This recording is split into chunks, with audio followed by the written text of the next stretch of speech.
আপনারা কি জানেন কিয়ামতের ময়দানে আল্লাহর কাছে বান্দা কোন আমল করলে হিসেব ছাড়া জান্নাতে যাবে? জানেন কেউ? বলতে পারেন কেউ?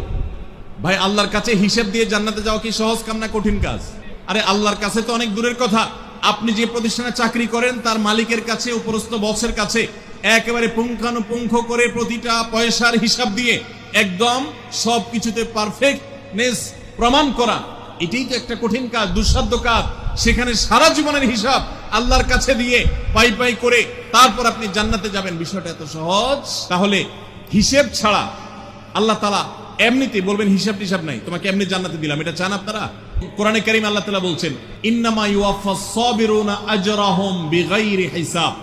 আল্লাহ বিনিময় দেওয়ার ক্ষেত্রে, সওয়াব দেওয়ার ক্ষেত্রে দুনিয়াতে যারা সবরকারী হবে, যারা ধৈর্যশীল হবে, যারা সহিষ্ণু হবে, যারা নিজেকে নিয়ন্ত্রণ করতে পারবে, এই সবরকারীদেরকে আল্লাহ তাআলা হিসেব ছাড়া দিবেন।